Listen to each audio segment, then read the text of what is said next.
লিমানিল মুলকুল ইয়াউম লিল্লাহিল ওয়াহিদিল কাহ্হার। ও দুনিয়ার জালেমরা, ও দুনিয়ার ক্ষমতাওয়ালারা, ও দুনিয়ার স্বৈরাচাররা, কই আজকে তোমাদের ক্ষমতা কোথায়? আজকে তোমাদের জালেম, আজকে তোমাদের ক্ষমতা কোথায়? আজকে তোমাদের বন্দুকের পাওয়ার কোথায়? আজকে তোমাদের বুলেটের নলেজ পাওয়ার কোথায়? আজকে আমি আল্লাহর সামনে দাঁড়ায় তোমাদের যত পাওয়ার আছে পাওয়ার দেখাও। ওই সময় স্বৈরাচাররা থর থর থর থর করে কম্পন করতে থাকবে। এমনকি হয়তোবা আমাদের স্বৈরাচারও কম্পন করতে করতে ফেরাউনের পায়জামার নিচে লুকাইতে হবে, না হয় কিয়ামতের ময়দানে কোনো উপায় থাকবে না, কোনো উপায় থাকবে না। আল্লাহ পাক রব্বুল আলামিন যখন ডাক দিয়া বলবেন লিমানিল মুলকুল ইয়াউম লিল্লাহিল ওয়াহিদিল কাহ্হার, ডাক দিয়া বলবেন স্বৈরাচাররা কই? আজকে দিনের রাজত্ব কার?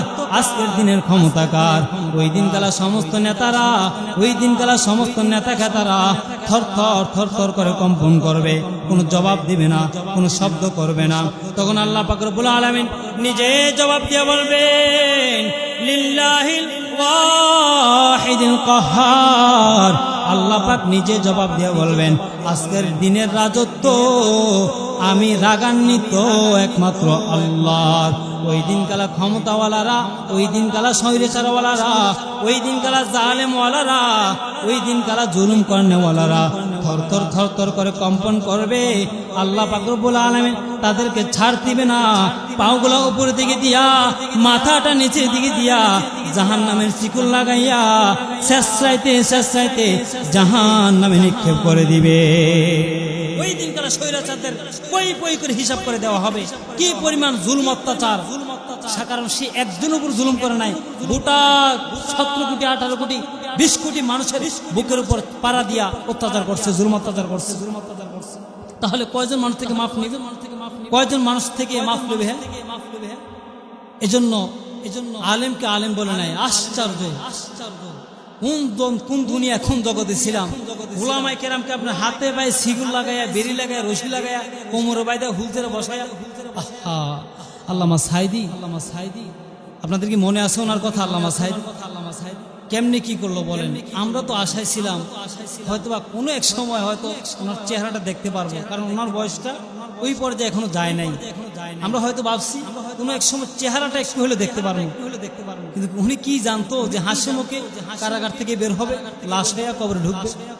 কল্পনা করে নাই, ধারণা করে নাই, জানেও না। এত বড় একজন মুফাসসিরকে হজম করছে ভাই, এর চেয়ে বড় বেদনাদায়ক আর কি হতে পারে বলেন? সারা বাংলাদেশের মানুষ কাঁদছে, কলিজাটা ফাইটে গেছে যখন শুনলাম যে আল্লামা সাইদি নাই। হাসি মুখে বের হইলো, আবার একটু পরে শুনি যে খবর দুনিয়াতে নাই। এমন যদি হইতেছে না অসুস্থতায় মারা গেছে বা কোনো এক অসুস্থ রোগে আক্রান্ত হয়ে মারা গেছে, তাহলে মনটার একটা বুঝ দিতাম যে অনেকদিন অত্যাচার করছি, রোগ হয়ে মারা গেছে। তোর তাজা একটা সুস্থ মানুষকে কেমনে হজম করে ফেলছে মুহূর্তের মাঝে। এরপরে এদের জন্য মায়া কান্না হয়। ইয়া আইয়ুহাল্লাযীনা আমানু যকুরুল্লাহা যিকরান কাসীরা। আল্লাহ শানু ওয়া তাআলা পবিত্র কালামুল্লাহর মাঝে ইরশাদ করেন, ইয়া আইয়ুহাল্লাযীনা আমানু যকুরুল্লাহা যিকরান কাসীরা। কম বেশ সকলে ধারণা করে নিয়েছেন এইখানে আল্লাহ পাক রব্বুল আলামিন জিকির সম্পর্কে আয়াত টানছিলেন। আল্লাহ পাকের জিকির বেশি বেশি করার জন্য এই আয়াত টেনে আনছেন। রব্বে কায়নাত পবিত্র কোরআনে কারিমে বহু জায়গায় আমার আল্লাহ পাক রব্বুল আলামিন মুমিনদেরকে বলেন বেশি বেশি করে যেন আমার মাওলার জিকির করা হয়। আমার মাওলার জিকির যত করবেন আমার মাওলায়ে কারীম তত তার চেয়ে বেশি আপনাকে বেশি স্মরণ করবে। রব্বুল আলামিন অপর আয়াতে ডাক দেখায়, ফাযকুরুনি আযকুরুকুম ওয়াশকুরুনি ওয়ালা তাকফুরুন। আল্লাহ শানু ওয়া তাআলা অপর আয়াতে ডাক দিয়া কয় ফাযকুরুনি আযকুরুকুম ওয়াশকুরুলি ওয়ালা তাকফুরুন। ও পয়গম্বর জানায়া দেন আপনার যেই সকল বান্দারা, আপনার যেই সকল উম্মতরা আমি মাওলার বেশি বেশি করে জিকির করবে, আমি মাওলাকে বেশি বেশি করে স্মরণ করবে, আমি আল্লাহ পাক রব্বুল আলামিন আপনার ওই সকল উম্মতদেরকে, আপনার ওই সকল বান্দাদেরকে আমি মাওলাও বেশি বেশি করে স্মরণ করব। এখানে রব্বে কারিম ডাক দিয়া কয় যেই বান্দা আমাকে বেশি বেশি করে স্মরণ করবে, আমি মাওলাও সেই বান্দাকে বেশি বেশি করে স্মরণ করব। অতএব সামনে রমজান আসতেছে, রজব চলতেছে, শাবান আসবে, শাবানের পর রমজান মাস চলে আসবে। বান্দা যদি এখন জিকির করা চালু না করে তাহলে রমজানটাও আপনার গুনায় গুনায় কেটে যাবে।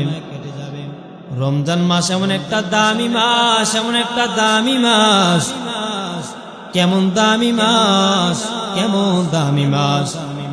সাহাবায়ে কেরাম রমজান মাস পাওয়ার পর আল্লাহর রাসূলের কাছে আবদার করতেন, ওগো পয়গম্বর আল্লাহর কাছে আপনি আবদার করেন আমাদের জন্য একটু দোয়া করে দেন, যেন পুরা বছরটাই আমাদের জন্য রমজান বানায় দেয়। কেমন দামি মনে করলে পুরা বছর রমজান চায়। আল্লাহ রাসূল সাহাবায়ে কেরামদেরকে নিয়ে পুরা রমজানটা ইবাদতে কাটায় দিতেন। রমজান যখন বিদায় নেয় সাহাবায়ে কেরাম ঘোরাঘুরি করে কান্না করে আর বলে পয়গম্বর এমন একটা দামি মাস আমাদের মাস থেকে বিদায় নিতেছে, এর চেয়ে বড় বেদনাদায়ক আর কি হতে পারে। ও পয়গম্বর রমজানে যে তারাবি পড়লাম, রমজানে যে রোজা রাখলাম, রমজানে যে নামাজ পড়লাম, ইবাদত করলাম, ওই ইবাদত গুলা ওই নামাজ গুলা কবুল হয়েছে কিনা কোনো গ্যারান্টি পাই নাই, কোনো সনদ পাই নাই, আল্লাহর পক্ষ থেকে কোনো সার্টিফিকেট পাই নাই। সেজন্য সাহাবায়ে কেরাম রমজানের পরেও গড়াগড়ি করে কান্না করতে। সাহাবায়ে কেরাম রমজান মাসে বিদায় নেওয়ার পর সাহাবায়ে কেরাম ছটফট করতেন, জি হায় রে এমন একটা দামি মাস চলে যাইতেছে, আল্লাহ পাক ভালো জানে সামনে রমজান পাই কিনা। এত দামি মনে করতেন। তো বাঙালি যত দিন যায় ততই অবহেলা করতেছে, যত দিন যায় ততই অবহেলা করতেছে। আগে দেখতাম যে আপনার এই আমাদের গ্রাম অঞ্চলে ছোটবেলায় দেখতাম যে আপনার সন্ধ্যা হইলে আমরা ছোটরা জিকির করতে করতে মসজিদে যাইতাম, নামাজ পড়ে আবার জিকির করতে করতে বাড়িতে যাইতাম। এবং রমজানেও একটা আনন্দ থাকতো, রাত্রিবেলা সেহরির সময় আম্মা পাক করার যে সময় পাক বসাইবে এর আগে উঠে যেতাম, তাদের আগে উঠে আমরা তাদেরকে জাগাইতাম। সেই জিনিসটা এখন নাই, কারণ এখন মডারেটর মডেলিং বাংলাদেশ হয়ে যাচ্ছে তো সামনে। এই জন্য বলছিলাম ভয়ানক দিন আসতেছে সামনে। এই যে ঢাকা শহর দেখেন, ঢাকা শহর এমন লোক আছে রমজান কি জিনিস জানেও না, এমনও মায়ের সন্তান আছে রোজা কি জিনিস জানেও না, ইসলাম কি জিনিস জানে না। বিশ্বাস হয় না আপনাদের? এমন লোক আছে যে রোজা ইসলাম আমার একটা ধর্ম রাসূল, যে মাঝে মধ্যে কিছু একটা ভিডিও সামনে পড়ে প্রশ্ন করে যে আমাদের নবীজির নাম কি? আব্দুল কাদের জিলানী। আমাদের নবীজির নাম কি? আব্দুল কাদের জিলানী। অথবা আপনার আমাদের যে 5 ওয়াক্ত নামাজ, কয় রাকাত নামাজ, কোন ওয়াক্তে কত রাকাত নামাজ, এগুলো জানে না। বহু আছে ঢাকা শহরে। মানে সন্তানদেরকে এত মডেলিং বানাইতেছে যে ইসলামের মৌলিক বিষয়গুলো শিখায় না। তাহলে এই সন্তান থেকে বাবা মা লাথি পাওয়া ছাড়া আর কি রাখে বলেন? বাবা মা কিন্তু এই সন্তানের লাথি মেরে বলে। আপনি দেখেন বৃদ্ধাশ্রমে আজকে যত মা বাবা দেখবেন, বিশ্বাস করেন আপনি খোঁজ করে দেখেন 99% 1% পান কিনা সন্দেহ, 99% শিক্ষিতদের বাবা মা, ডাক্তারদের বাবা মা, ইঞ্জিনিয়ারদের বাবা মা, টাকাওয়ালাদের বাবা মা বৃদ্ধাশ্রমে।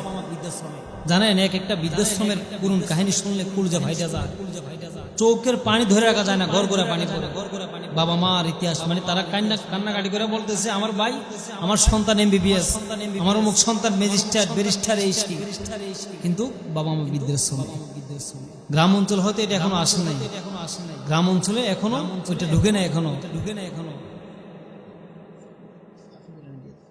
তো তো সামনে মনে করেন যদি সন্তানদেরকে এমন মডেলিং বানান তাহলে আপনিও বৃদ্ধাশ্রমে যাওয়ার জন্য প্রস্তুতি নেন।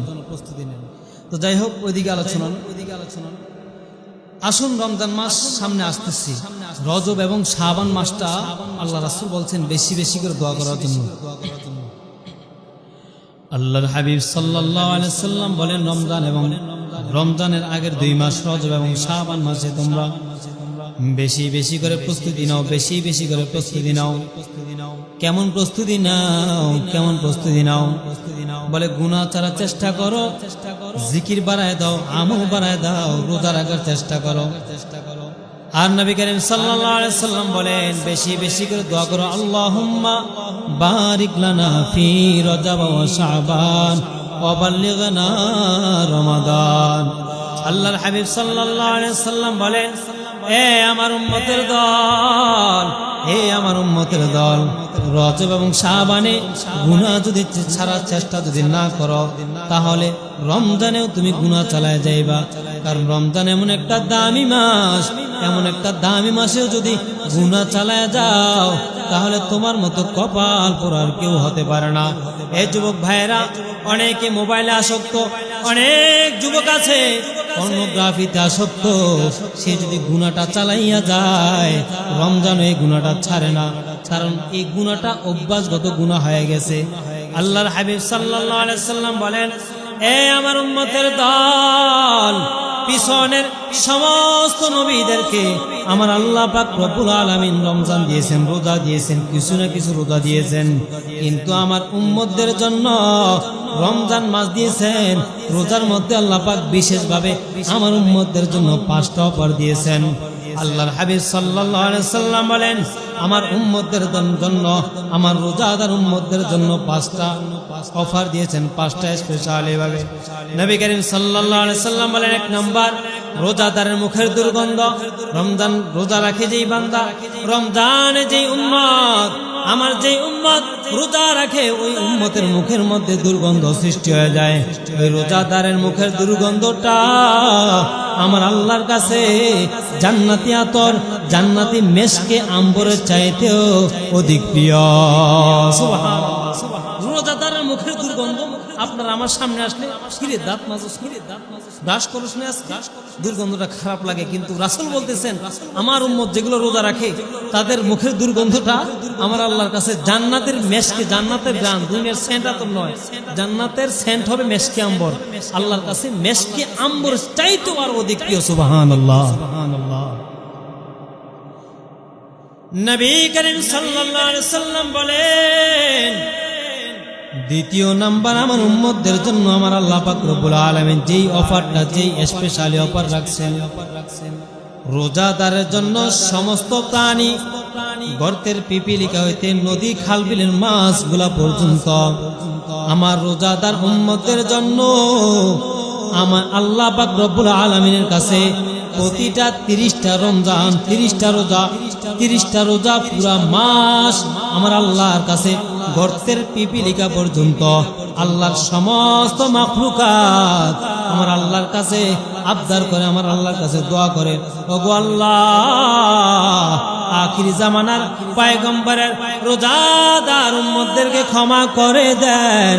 আল্লাহ রাসূল বলেন, গোটা পৃথিবীর সমস্ত মাখলুকাত আমার উম্মতদের জন্য পুরা রমজান আল্লাহর কাছে দোয়া করে। গর্তের পিপিলিকা পর্যন্ত আপনার আমার জন্য দোয়া করে, রোজাদার ব্যক্তির জন্য, যে আল্লাহ, যে আমার এই নবীজির উম্মত যারা রোজা রাখছে তাদেরকে আপনি ক্ষমা করে দেন। বলবেন না সুবহানাল্লাহ? তাহলে গর্তের পিপিলিকা দোয়া করে, মাছ ঘাট যা বলেন সমস্ত প্রাণী আমাদের জন্য দোয়া করে। নবী করিম সাল্লাল্লাহু আলাইহি সাল্লাম বলেন, 3 নাম্বার যে অফার, 3 নাম্বার যে স্পেশালি অফার রাখছেন, হাবিবি কিবরিয়া হাবিবি শান নবী করিম সাল্লাল্লাহু আলাইহি সাল্লাম বর্ণনা করেন, আমার উম্মতদের জন্য 3য় যে স্পেশালি অফারটা আমার হাবিব বললেন, আমার রোজাদার উম্মতরা, আমার যে সকল উম্মতরা রোজা রাখবে তাদের জন্য রোজা রাখাটা সহজ হয়ে যাবে। বলে কেন সহজ? শয়তান যদি ওয়াসওয়াসা দেয় তাহলে ওই বান্দা অটোমেটিকলি গুনাহ করতে সাহস পায়, গুনাহ হয়ে যায়। কিন্তু আমার আল্লাহ পুরা রমজান মাস আমাদের জন্য, পুরা রমজান মাস শয়তানদেরকে বন্দী করে রেখে দেয়। আমার নবী ডাক দেয়া কয়, এ উম্মতের দল, পিছনে আমার আল্লাহ কোন নবীর উম্মতদের জন্য শয়তানদেরকে বন্দী করে রাখে নাই, কিন্তু আমার উম্মতদের জন্য আল্লাহ পাক রব্বুল আলামিন শয়তানকে বন্দী করে রেখে দেয়, যেন আমার উম্মতরা গুনাহ না করে। তাহলে রমজানে গুনাহ চালায় যান, গুনাহ হয়ে যায় কোন কারণে প্রশ্ন জাগতে পারে। হুজুর, শয়তান যদি গুনাহ করায়, শয়তান ওয়াসওয়াসায় যদি গুনাহ হয়, তাহলে রমজানে কেমনে গুনাহ করি? এজন্য নবী করিম সাল্লাল্লাহু আলাইহি সাল্লাম বলেন, রজব এবং শাবানে গুনাহ ছাড়ার চেষ্টা করো। যদি রজব এবং শাবানে গুনাহ না ছেড়ে যাও, তাহলে রমজানেও ওই গুনাহটা চালায় যাও। ওটা শয়তানের ওয়াসওয়াসাকৃত গুনাহ নয়, ওইটা হলো আল্লাহর যে বলছিলেন, নবী যে বলছিলেন রজব এবং শাবানে গুনাহ ছাড়ার জন্য, রজব এবং শাবানে গুনাহ না চাইরা যে চালায় গেছিলেন, ওই অভ্যাসগত গুনাহটা রমজানেও চালায় গেছে। ওই অভ্যাস হয়ে গেছে, অভ্যাসটা থামে না। মানে স্টার্ট দিয়েছেন গুনাহটা, এটা স্টার্ট দিয়েছেন, চলতেছে, রমজানেও চলতেছে। এজন্য রাসূল বলেন, রজব এবং শাবান, সামনে শাবান মাস আসতেছে, অল্প অল্প করে ধীরস্থিরভাবে একটু গুনাহ থেকে সরে আসুন ভাই। কারণ রমজান মাসটা এমন একটা দামি মাস, সামনে জানি না আল্লাহ পাক রব্বুল আলামিন আমাদের কপালে বা আপনাদের কপালে দেশের পরিস্থিতি যে গতি দেখা যাইতেছে, জানি না কপালে কি রাখছেন। এজন্য রজব এবং শাবানে গুনাহ ছাড়ার চেষ্টা করেন, গুনাহ ছাড়ার চেষ্টা করেন। যদি গুনাহ না ছাড়েন তাহলে রজব এবং শাবানে যদি গুনাহ না ছাড়েন, তাহলে রমজানে ওই গুনাহটা চালায় যাবেন। এটা শয়তানের ওয়াসওয়াসা দেওয়া গুনাহ নয়, এটা হলো আপনার আমার অভ্যাসকৃত গুনাহ। নবী করিম সাল্লাল্লাহু আলাইহি সাল্লাম বলেন, আমার উম্মতদের জন্য চতুর্থ প্রকার আল্লাহ পাক রব্বুল আলামিন চতুর্থ যে স্পেশালি অফারটা আমার উম্মতদের জন্য রাখছেন। নবী করিম সাল্লাল্লাহু আলাইহি সাল্লাম ডাক দিয়া কয়, আমার উম্মতদের জন্য চতুর্থ স্পেশালি অফার হলো, আল্লাহ কিছু ফেরেশতা, নির্ধারিত কিছু ফেরেশতা জান্নাতের মধ্যে আমার রোজাদার উম্মতদের জন্য প্রতিটা রোজা, প্রত্যেকটা রোজার দিন, পুরা 30টা রোজার দিন, প্রত্যেক দিন আল্লাহ পাক রব্বুল আলামিনের কিছু নির্ধারিত ফেরেশতা দিয়া আমার আল্লাহ পাক রব্বুল আলামিন জান্নাতের মধ্যে রোজাদার উম্মতদের জন্য প্রত্যেক দিন জান্নাত সাজাইতে থাকে। প্রত্যেকটা দিন আল্লাহ পাক রব্বুল আলামিন আমাদের জন্য কিছু ফেরেশতা নির্ধারণ করছে, যে আমার পয়গম্বর, আমার মুহাম্মদ নবীর কিছু উম্মত, রোজাদার উম্মত, তাদের জন্য এই স্পেশালি ভাবে এগুলো সাজাও, তারা রোজাদারদের জন্য এই স্পেশালি জান্নাত। বল না সুবহানাল্লাহ। তাহলে রোজা রাখবেন, সামনে রমজান মাস আসতেছে, যদি গুনাহ ছাড়ার চেষ্টা না করেন, গুনাহ ছাড়ালেন, রোজাও রাখলেন, তাহলে কোনটা করলেন? কি দিয়ে কি ঢাকলেন? কি দিয়ে কি ঘোরা দিলেন? এই জন্য গুনাহ ছাড়ার চেষ্টা করেন এখন থেকেই গুনাহ ছাড়ার চেষ্টা করেন। আস্তে আস্তে একটা দুইটা রোজা রাখার চেষ্টা করেন। শাবান মাসে রাসূলুল্লাহ সাল্লাল্লাহু আলাইহি ওয়াসাল্লাম রমজানের পর সবচেয়ে বেশি রোজা রাখছেন শাবান মাসে। এই শাবান মাসে একটু রোজা রাখার চেষ্টা করেন, একটা দুইটা যাই পারেন রোজা রাখার চেষ্টা করেন, অভ্যাস হবে, রমজানে আর রোজা রাখতে কষ্ট হবে না। সেজন্য এই 5টা 6টা অফার বললাম, আরেকটি অফার, এই অফারগুলো পাইতে হলে আপনি রোজা রাখতে হবে। রোজাও রাখলেন আবার গুনাহ করলেন, তাহলে এই অফারগুলো থেকে আপনি মাহরুম হয়ে গেলেন। আল্লাহর হাবিব সাল্লাল্লাহু আলাইহি সাল্লাম বলেন, 5ম নাম্বার আমার উম্মতদের জন্য যে অফারগুলো আমার আল্লাহ পাক রব্বুল আলামিন রাখছেন, আল্লাহ শাআনু ওয়া তাআলা আমার উম্মতদের জন্য 5ম নাম্বার যে বিশেষ, যে স্পেশালি অফার রাখছেন, পিছনে সমস্ত নবীরা তাদের উম্মতদের জন্য আল্লাহ পাক রব্বুল আলামিন এমন একটা দামি স্পেশাল রাত কোন উম্মতদেরকে দেয় নাই, কোন নবীর উম্মতদেরকে দেয় নাই।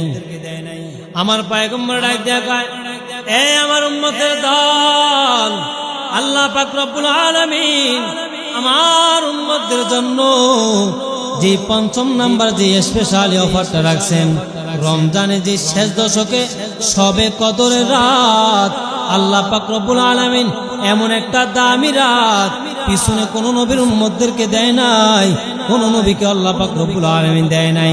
নবী বলেন শুধুমাত্র সবে কদরের মতো এমন একটা দামি রাত শুধুমাত্র আমার উম্মতদেরকে দিয়েছে।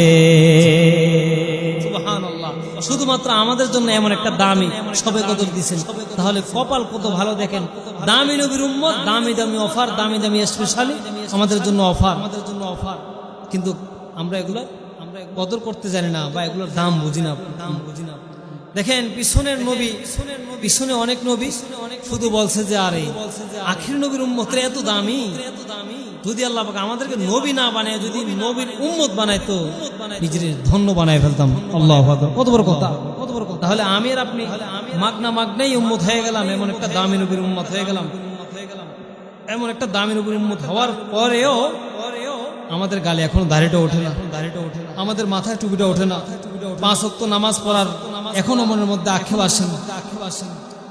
কবে চিন্তা করবেন এগুলো নিয়ে? কবে চিন্তা করবেন যে আমি যে একজন এমন একটা দামি নবীর উম্মত? এই 5টা অফার আল্লাহ পাক রব্বুল আলামিন আমাদের সবাইকে জান্নাতে গেলে এই 5টা অফার, 5টা বিশেষ নিয়ামত যেন আল্লাহ পাক রব্বুল আমাদের সবাইকে রোজা রাইখা এই 5টা নিয়ামত যেন ভোগ করতে পারে আল্লাহ পাক রব্বুল আলামিন সবাইকে তৌফিক দিক। সকলে বলেন আমিন। আসুন এবার আসেন জিকির সম্পর্কে আপনাদের সামনে সামান্য আলোচনা করব। জিকির যত করবেন তত আপনার কলব পরিষ্কার হবে, কলব জিন্দা হবে, কলব থেকে কালো দাগ মুছে যাবে। জিকির ছেড়ে দিবেন আপনি ধীরে ধীরে গুনার দিকে ধাবিত হবেন। জিকির ছেড়ে দিবেন আপনি ধীরে ধীরে খারাপের দিকে যাবেন। আল্লাহ পাক রব্বুল আলামিন পবিত্র কালামুল্লাহর মাঝে বর্ণনা করেন, ইয়া আইয়ুহাল্লাযীনা আমানু যিকুরুল্লাহা যিকরান কাসীরা। আল্লাহ পাক রব্বুল আলামিন বলেন, হে ইমানদাররা, বেশি বেশি করে আমি আল্লাহর জিকির করো, আমি আল্লাহর নামে জিকির করো, আল্লাহ পাকের জিকির করো। এইখানে আল্লাহ পাক রব্বুল আলামিন বলে নাই কোনো বাবার নামে জিকির করো, কোনো মুর্শিদের নামে জিকির করো, কোনো খাজার নামে জিকির করো। আল্লাহ পাক রব্বুল আলামিন এই জায়গায় বলেন বেশি বেশি করে আমি মাওলার জিকির করো।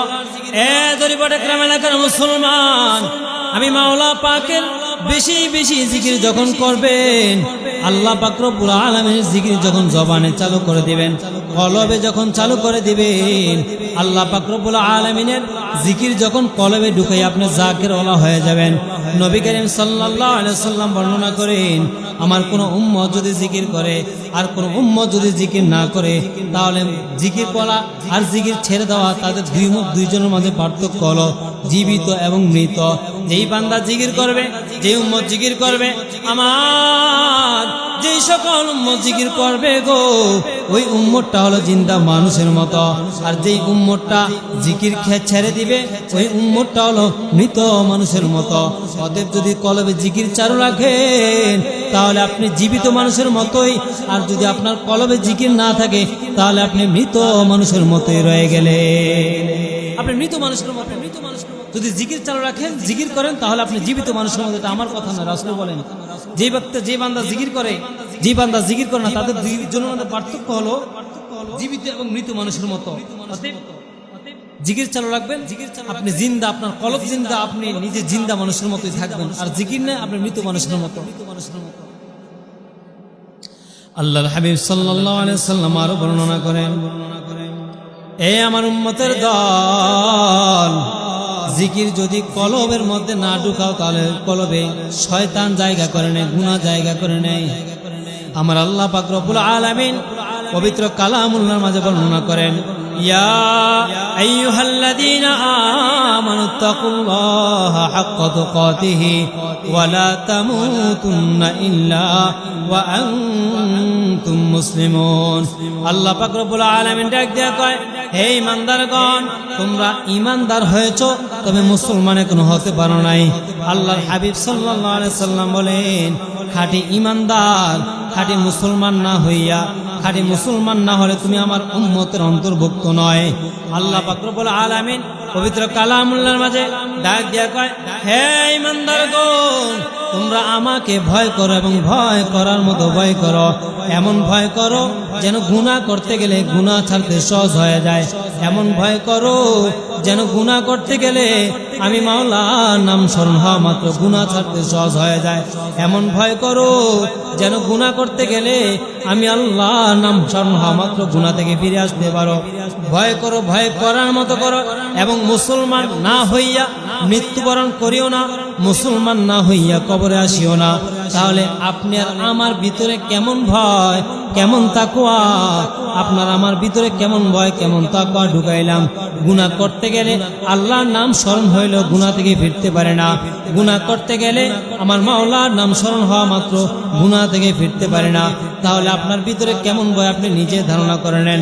তার মানে বোঝা যায় আমি আপনার এখনো খাঁটি মুসলমান হতে পারি না, আপনি আর আমি এখনো খাঁটি মুসলমান হতে পারি নাই। কারণ আমি গুনাহ করতে গেলে আল্লাহর নাম স্মরণ হলে গুনাহ থেকে ফিরে আসার কথা, কিন্তু আমার দ্বারা গুনাহ হইতেছে, আল্লাহ দেখতেছে স্মরণ হয়, কিন্তু না, গুনাহ থেকে ফিরতে পারতেছে না। তার মানে আমি এখনো খাঁটি ইমানদার, খাঁটি মুসলমান হতে পারিনি। এজন্য যার কলবে আমার আল্লাহর ভয় নাই, যার কলবে আমার আল্লাহ পাক রব্বুল আলামিনের ভয় নাই, ওই কলবের মধ্যে গুনাহ জায়গা করে নেয়, অতএব কলমের মধ্যে ভয় ঢুকাইয়া নেন, আল্লাহর ভয় তাকওয়া ঢুকায় নেন। তাকওয়া যদি ঢুকায় না নেন তাহলে ওই কলবের মধ্যে গুনাহ জায়গা করে নেবে, গুনাহ। আল্লাহ পাক রব্বুল আলামিন আমাদেরকে দুনিয়া পাঠাইলেন, খালি খাইলাম আর ঘুমাইলাম, দুনিয়া থেকে চলে গেলাম তার জন্য নয়। এ দরিবটে গ্রাম এলাকার যুবক ভাই, আপনাদের মতো যুবক, কত যুবক ইসলামের ছায়া তলে বেড়াইতেছে, ঘুরতেছে, অভাব নাই। কিন্তু আপনারা কেন পারবেন না? কপাল কি পুড়ে গেছে নাকি কপাল এখনো খোলা আছে?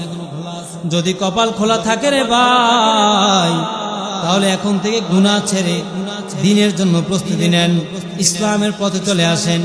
আল্লাহর এই জমিনে বাংলাদেশের মধ্যে ইসলামকে উড্ডীন করার জন্য প্রস্তুতি নিয়ে নেন। যেইভাবে 5 আগস্টে আপনাদের শক্তির কারণে, আপনাদের প্রবলতার কারণে বাংলাদেশ থেকে স্বৈরাচার পালানোর জন্য পথ খুঁজে পায় নাই, আপনারা যদি ইসলামের জন্য প্রস্তুতি নিয়ে নেন তাহলে বাংলাদেশে ইসলামের পতাকা উড্ডীন করতে কঠিন কিছু নয়। আপনারা যদি দিনের জন্য হয়ে যান তাহলে আপনাদের দ্বারা দেশে ইসলামের পতাকা উড্ডীন করা অসম্ভবের কিছু নয়। কারণ যুবকদেরকে আল্লাহ পাক রব্বুল আলামিন অনেক পছন্দ করেন। আপনারা সচরাচর শুনছেন যে যুবকদের ইবাদত আল্লাহর কাছে অনেক গ্রহণযোগ্য, অনেক পছন্দনীয়। অতএব যৌবনকালের ইবাদত আল্লাহর কাছে অনেক পছন্দনীয়। এই যুবকদের ভিতরে অনেকের ভয় নাই, ভয় ঢুকে না, কারণ তাদের ইয়াং জেনারেশন রক্ত গরম, শরীর গরম, টাইট ফিট শরীর মনে করেন, রক্ত গরম, তাদের ভিতরে ওই ভয়টা ঢুকাইতে একটু কষ্ট হয়ে যায়। সেজন্য মুরব্বীরা যারা শেষ পর্যায়ে চলে গেছে তারা এখন হয়তো কিছুটা ভয় তাদের ভিতরে ঢুকছে, যে হ্যাঁ এখন শেষ পর্যায়ে আসছি, এক ঠ্যাং কবরে ঢুকে গেছে, আর কয়দিন হয়তো বা কিছুদিন পরেই কবরে চলে যাব। কিন্তু যুবক যারা আছে তারা মনে করতেছে আমার সামনে বিশাল বড় হায়াত পরে আছে। তারা এই চিন্তায় তারা মনে করেন তাদের ভিতরে ভয় তাকওয়া ঢুকাইতে পারতেছে। এজন্য আল্লাহ পাক রব্বুল আলামিন যুবকদেরকে অনেক পছন্দ করেন, যুবকদের ইবাদত অনেক পছন্দ করেন। 7 শ্রেণীর মানুষকে কিয়ামতের ময়দানে আল্লাহ রাসূল বলেন, 7 শ্রেণীর মানুষকে কিয়ামতের ময়দানে আল্লাহর আরশের ছায়া নিচে স্থান দিবেন। 7 শ্রেণীর মানুষ, প্রথম নাম্বার হলো ন্যায়পরায়ণ বাদশা, সঠিক বাদশা, যারা নাকি রাষ্ট্র চালাইছে সঠিকভাবে, দুর্নীতি করে নাই, চাঁদাবাজি করে নাই, যারা নাকি অন্যের হক মেরে খায় নাই, চুরি করে নাই, ন্যায়পরায়ণ সঠিকভাবে রাষ্ট্র পরিচালনা করছে, সঠিকভাবে সরকারি দায়িত্ব পালন করছে। কিয়ামতের ময়দানে আল্লাহর আরশের ছায়ার নিচে ওই সঠিক বাদশা, ন্যায়পরায়ণ বাদশাকে আমার আল্লাহ পাক রব্বুল আলামিন আরশের ছায়ার নিচে স্থান দিবে। ওই দিন আল্লাহর আরশের ছায়া ছাড়া আর কোনো ছায়া থাকবে না। নবী করিম সাল্লাল্লাহু আলাইহি সাল্লাম বলেন, কিয়ামতের ময়দানটা হবে এত ভয়ানক, এত বড় ভয়ানক। কেমন ভয়ানক? সূর্যটা 1 হাত মাথার 1 হাত উপরে চলে আসবে, নবী বলেন জিহ্বাটা বেরিয়ে কুকুরের মতো নাভি পর্যন্ত বেরিয়ে চলে আসবে। ওই দিন কালা মানুষ হায় হুতাশ করবে, আল্লাহ একটু ছায়া দেন, একটু পানি দেন, আমার একটু ছায়া দেন, একটু আশ্রয় নেই। আল্লাহর আরশের ছায়া ছাড়া ওই দিন কাল আর কোনো ছায়া থাকবে না। আরশের ছায়া ছাড়া ওই আরশের ছায়া নিচে 7 শ্রেণীর মানুষকে আল্লাহ পাক রব্বুল আলামিন স্থান দিবেন। তার মধ্যে 1 নাম্বার হলো ন্যায়পরায়ণ বাদশাহ। 1 নাম্বার হলো ন্যায়পরায়ণ সঠিক বাদশাহ। এখন বলেন বাংলাদেশের সরকাররা, বাংলাদেশের আমিররা, লিডাররা, সরকাররা, বাদশারা মনে হয় একবারে সুফি, শাহী, কাদরি, আল কাদরি, চিশতিয়া, নকশবন্দিয়া, কারণ তাদের হাতে মনে 2-3 কেজি ওরা তসবিহ থাকে মনে হয়। একটা জালেম চাঁদাবাজি করতে করতে, দুর্নীতি করতে করতে কি পরিমাণ পেটে নারী বুড়ি বের করছে, এবং কি বাহিরে তাদের অট্টালিকা, বিল্ডিং, বাড়িঘর যাই করছে আপনারা দেখছেন অনলাইনে। এগুলা একটা মানুষ তার জীবন চলতে, তার সংসার চলতে, তার পরিবার চলতে কত কোটি টাকা লাগে বলেন। বাংলাদেশটার একবার খাইয়া চুইসা মনে করে তলা শেষ করে দিয়ে গেছে। তো এইগুলোর বুঝে আসলে আরো স্থান পাবে। অতএব এই মুহূর্তে এই জামানায় একবার 0 পয়েন্টে আছে সঠিক বাদশা, একবার 0 পয়েন্টে আছে। জানি না কোন দেশে আছে সঠিক বাদশা, তবে আমাদের ধারণা একবার 0 পয়েন্টে নাই বললে চলে। আল্লাহর নবীর সাহাবী ওমরও কিন্তু রাষ্ট্র চালাইছে, ওমরও কিন্তু রাষ্ট্র পরিচালনা করছে। শুধু একটা রাষ্ট্র নয়, পুরা পৃথিবীর অর্ধেক রাষ্ট্রের পরিচালনা হযরত ওমর করেছেন। ওমর যে সময় রাষ্ট্র চালায়, ওমর রাষ্ট্র চালানিকালীন ওমর প্রত্যেক দিন আল্লাহর দরবারে কান্না করতেন, ও দয়ার মালিক, আমি যে রাষ্ট্রের দায়িত্ব হাতে নিলাম, আমি যে রাষ্ট্রের ক্ষমতা হাতে নিলাম, আমার এই রাষ্ট্র ক্ষমতা চলাকালীন কোন বান্দা, কোন উম্মত, কোন আমার রাষ্ট্রের কোন জনগণ যদি কষ্টে থাকে, কিয়ামতের ময়দানে আমি আল্লাহ আসামির কাঠগড়ায় দাঁড়াইতে হবে। ও দয়ার আল্লাহ, কিয়ামতের ময়দানে আমাকে আসামির কাঠগড়ায় দাঁড় করেন না। এ মালিক, আমার আপনি সঠিকভাবে রাষ্ট্র পরিচালনা করার তৌফিক দেন, সুযোগ দেন। হযরত ওমর রাষ্ট্র চালায়, রাষ্ট্র চালানোকালীন হযরত ওমর 1 টাকা এই দিক সেই দিক করে নাই। বলে কেমন আমানতদারীদের সাথে রাষ্ট্র চালাইছেন। হযরত ওমর যখন রাষ্ট্র চালায়, ওমরের ঘরে টানা 3-4 দিন পর্যন্ত খাবার নাই, সন্তানরা উপাস। ওমরের বিবি ডাক দেয়া কয়, স্বামী আমার, আপনি তো রাষ্ট্র চালাইতেছেন, আজকে 3 দিন পর্যন্ত ঘরের চুলার মধ্যে আগুন জ্বলে না। ও স্বামী আমার, আপনি যদি একটা মাস যদি অগ্রিম বেতন নিয়ে নিতেন, আমাদের সংসারটা চলতো, সন্তানগুলা খায়া পড়া বাঁচলা।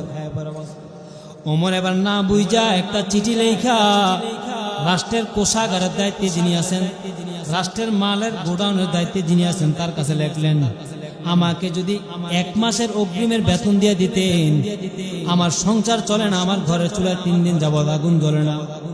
আমাকে যদি 1 মাসের বেতন অগ্রিম দিয়ে দিতেন, তাহলে আমার সংসারটা চলতো, আমার সংসার সন্তান খেয়ে পরে বাঁচত। ওই রাষ্ট্রের গোডাউনের দায়িত্বে যিনি ছিলেন, তিনি উল্টে আবার চিঠি লিখলেন, খলিফাতুল মুসলিমিন, আপনি একজন রাষ্ট্র পরিচালনা করতেছেন, আপনি কিভাবে আমার কাছে এই চিঠিটা লিখলেন? আপনাকে আমি 1 মাস অগ্রিম বেতন দিয়ে দিতাম, আপনি কেমনে ধারণা করতে পারলেন আপনি আগামী 1 মাস আপনি ক্ষমতায় থাকবেন? আবার আপনি কেমনে ধারণা করলেন আপনি আগামী 1 মাস আপনি বেঁচে থাকবেন, বাইচে দেখে আপনি ক্ষমতায় থাকবেন, রাষ্ট্রের সরকার হিসেবে থাকবেন? সামনের মাস হয়তো আপনি ক্ষমতায় নাও থাকতে পারেন, হয়তো আপনি দুনিয়াতে নাও থাকতে পারেন। অতএব আপনি কেমনি আমার কাছে 1 মাস অগ্রিমের বেতন চাইলেন? চিন্তা করেন, একজন খলিফাতুল মুসলিমিন, রাষ্ট্রের সরকার 1 মাসের বেতন অগ্রিম চাওয়ার পরেও 1 মাসের অগ্রিম বেতন পায় নাই। আর আমার দেশের জালেম মালাউনরা 1 মাস কেন, সামনে আরো 100 বছর কেন, আমার মনে হয় 1000 বছরের টাকা পয়সা আত্মসাৎ কইরা ফলাই গেছে। 1000 বছরের টাকা পয়সা নিয়ে দেশ থেকে ভাগছে, তার 1000 বছরের দুর্নীতির পকেট ভরা দেশ থেকে উধাও হয়ে গেছে। যারা এখন ওদের পক্ষে নেয় তাদের পক্ষে নেয় মনে করবেন এদেরকেও কিছু দেয়া গেছে, হয়তোবা দেয় নাই, কিন্তু বাঁচার জন্য এখন এই পায়তারা করতেছে যে কি করা যায় এখন, না তো বাঁচত না তো। আমরা তো বলি না তাদেরকে মাইরা ফেলাও, তারা তো ধরে নিয়েছে তাদেরকে বাঁচার কোনো অধিকার নেই বাংলাদেশ। এত পরিমাণ অত্যাচার, এত পরিমাণ জুলুম করছে। আপনি দেখেন একটা খুনের যদি বিচার হয়, এই মালাউনের বাচ্চা ফেরাউনের বাচ্চার কিন্তু বাইচে থাকার কোনো অধিকার নাই। ফেরাউন 400 বছর ক্ষমতা চালাইছে, 400 বছর ক্ষমতা চালাইয়া ফেরাউন মাত্র 30,000 মানুষ মারছে। ফেরাউনে 30,000 মানুষ মারছে 400 বছর ফেরাউনের জীবনে। আর আমগো দেশের মালাউনে 17 বছরে আপনি গণমাধ্যমে খবর দেখলাম 3 লাখেরও বেশি মানুষ গুম খুন হয়ে গেছে, উদা হয়ে গেছে বাংলাদেশ। কোন দেশে ছিলাম কথা বলেন, কোন দেশে ছিলাম বলেন, ভাবেন। এজন্য আল্লাহ পাক রব্বুল আলামিন বলেন লিমানিল মুলকুল ইয়াউম লিল্লাহিল ওয়াহিদিল কাহ্হার।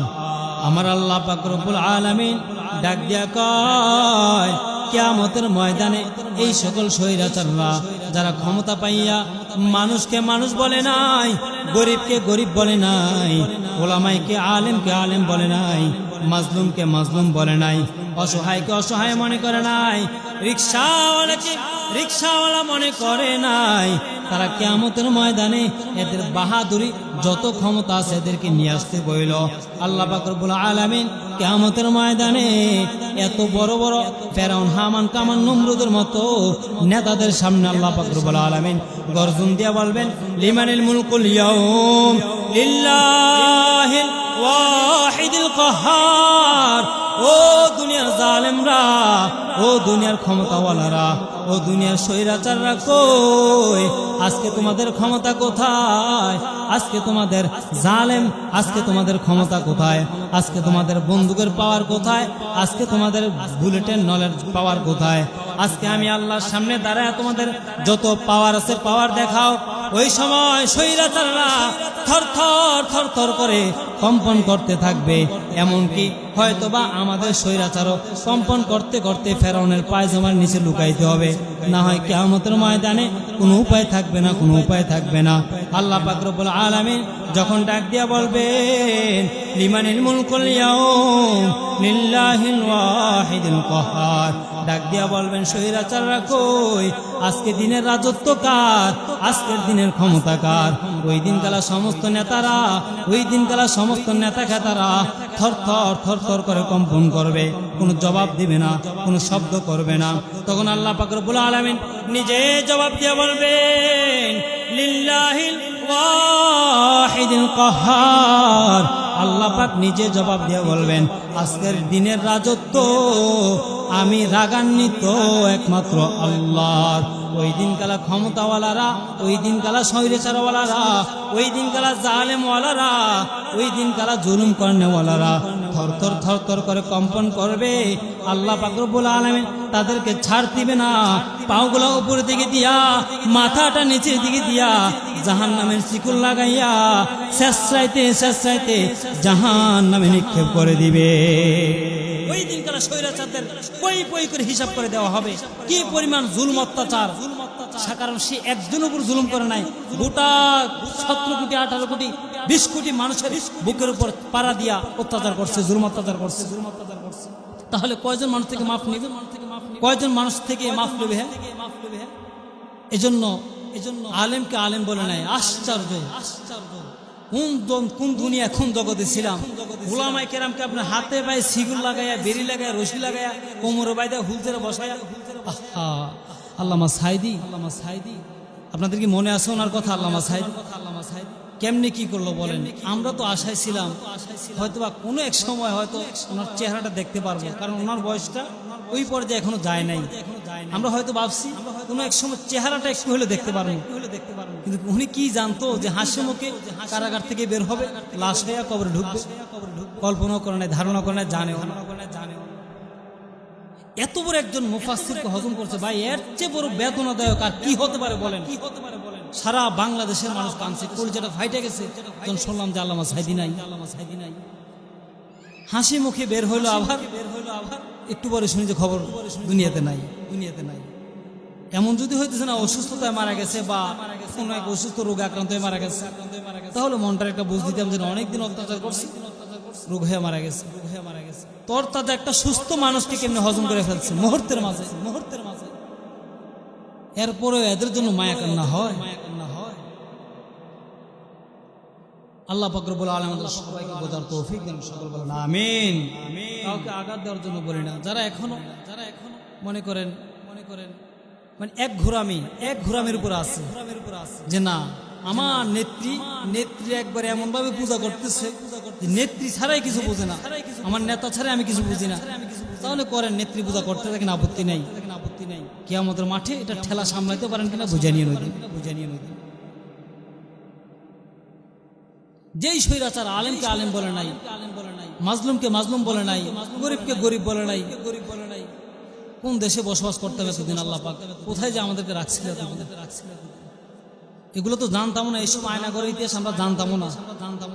কিন্তু এখন দেখতেছি এক এক আয়না ঘরের ভয়ানক চিত্র যে গল্প আহা মুস্তাক নবী বলেন এক একটা মানুষের চুল লম্বা হয়ে যেত, নখ লম্বা, তাদের খাওয়া দাওয়া, মাথার মধ্যে নাকি উকুন কিলবিল করতো, হাতও বাঁধা পাও বাঁধা। এই সুযোগ নাই যে মাথার একটু চুলকাবে, শরীরটা একটু চুলকাবে, মশায় কামড়াইতেছে, উকুন কিলবিল করতেছে, চুল বড় হয়ে গেছে, হাতের নখ পায়ের নখ বড় হয়ে গেছে। দিনের পর দিন পচা খাবার দিতেছে, খাইতেছে পড়ে রয়েছে। আল্লাহ পাক রব্বুল আলামিন আমাদের সবাইকে হেফাজত সকলে বলেন আমিন। কি বলতেছিলাম, ন্যায় পারেন বাচ্চা এখন 0 পয়েন্টে আছে। এই আলোচনাটা আনার কথা ছিল না। এরপর আর একটু কথা বলে আপনাদের শেষ মুহূর্তে একটা কথা বলবো, একবার গভীর মনোযোগ দিয়ে শুনবেন। একিনের সাথে এটা সকলে প্রতিজ্ঞা করে নেবেন। হযরত ওমর রাষ্ট্র চালাইছেন, 1 মাসের অগ্রিম টাকা চাইয়েও পায় নাই, অথচ অর্ধেক দুনিয়ার ক্ষমতা চালাইছেন। ওমর যদি পুরো পৃথিবীর অর্ধেক শাসন করেন তাহলে চিন্তা করেন কি পরিমাণ টাকা দুর্নীতি করতে পারতো।